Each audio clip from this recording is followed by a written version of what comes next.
बड़वा जनपद के ग्राम पंचायत बासवा के घोसला गांव के करीब 25 बच्चों को हर रोज 2 नदियां का तेज बहाव पार कर स्कूल जाना पड़ता है।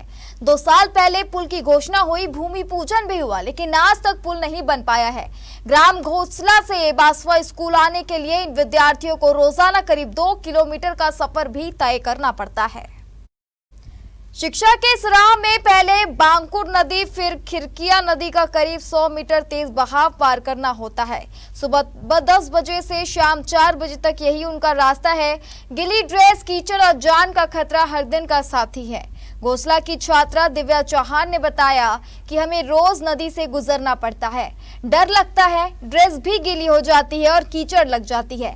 सिर्फ बच्चे ही नहीं, बासवा के किसानों और 4 गांव के ग्रामीणों को भी खेती, हॉस्पिटल और बाहर जाने के लिए इसी बहते पानी से गुजरना पड़ता है। ग्रामीण गुरु शिव पटेल ने बताया कि आजादी के बाद से यही समस्या है। सीएम ने पुल की घोषणा की, विधायक ने भूमि पूजन किया, पर 2 साल में एक ईंट नहीं लगी। पिछले साल मुख्यमंत्री मोहन यादव ने खिरकिया और बांकुर नदी पर पुल बनाने की घोषणा की थी। विधायक सचिन बिरला ने भूमि पूजन भी किया था, लेकिन आज तक निर्माण शुरू नहीं हुआ।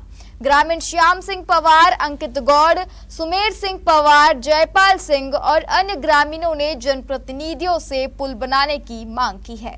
करता हूं, खानगांव से खेड़ी मार्ग बाकुंड नदी पर जलमग्नी पुल, ये 4.5-5 करोड़ की योजना है। लोक निर्माण से बनाना है क्या भाई?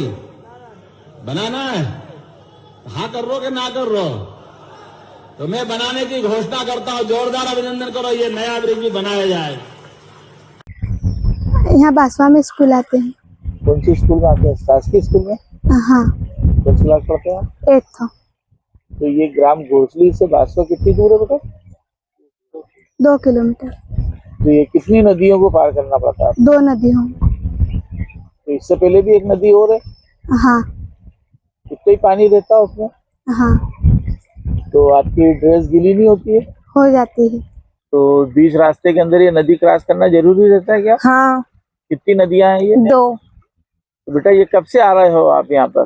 5-6 साल हो गए। तो क्या क्या परेशानी आती है इसको आने में यहाँ पर? बस ये कीचड़, जब पानी रहता है तो कीचड़ में से निकलना पड़ता है, और फिर 2 नदियों उनको क्रॉस करने के लिए फिर पानी में से आना पड़ता है।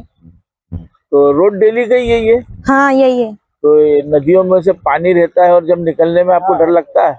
हाँ।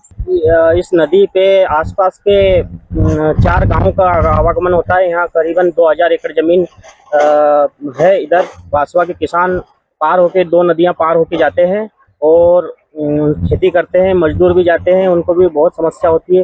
2-3 महीने बरसात के दिनों में सनाव से नवोदय होते हुए घोसला जाते हैं, 14 किलोमीटर घूम के जाते हैं। इधर से खेती करना मुश्किल होता है। और ये खंडवा और खरगोन को जोड़ने वाला रोड है। ये अगर रोड समय से बन जाए तो ये यहाँ पे 15-20 किलोमीटर का जो चक्कर है वो बचेगा लोगों का, और यात्रा सुलभ होगी। छात्र छात्राओं को देखो कि इनको शिक्षा ग्रहण करने के लिए कितना जोखिम उठाना पड़ता है। 2 नदियों को क्रॉस करने के बाद में स्कूल में जाना पड़ता है, और ऐसे में इनको हमेशा बेइज्जती का सामना इसलिए करना पड़ता है कि स्कूल पहुंचते पहुंचते इनकी ड्रेसें गीली हो जाती है, कीचड़ के अंदर सन जाती है। स्कूल पहुंचते हैं तो वहाँ पर जो अध्यापक और छात्र लोग इनको बेइज्जत करते हैं कि ये गंदे होकर आते हैं। मगर विडंबना ये है कि पिछले कई सालों से ये विद्यार्थी यहाँ पर इन नदियों को क्रॉस करके ग्राम घोसला से ग्राम बासवा तक पहुँचते हैं और यहाँ पर आगे की शिक्षा ग्रहण करते हैं। जनप्रतिनिधियों ने यहाँ पर पुल बनाने की कवायद तो की। पिछले 3 सालों से यहाँ पर अनशन भी हुए, आंदोलन भी हुए, धरने भी हुए। उसके बाद विधायक और सांसद ने यहाँ पर भूमि पूजन तो किया, मगर भूमि पूजन करने के बाद भी यहाँ पर नदी पर कोई भी निर्माण का कार्य नहीं शुरू हुआ है। पुल की बात तो बहुत दूर। आज भी ये लोग इस उम्मीद में हैं कि इस नदी के ऊपर हमारी जिंदगी तो नदी में से, पानी में से होकर गुजरेगी, मगर आने वाली नस्लों की जिंदगी कब इस पुल के ऊपर से गुजरेगी, ये भविष्य की गर्त में छुपा हुआ है। कैमरा पर्सन गुफरान कप्तान के साथ आशिक अली, इंडिया टाउन न्यूज़।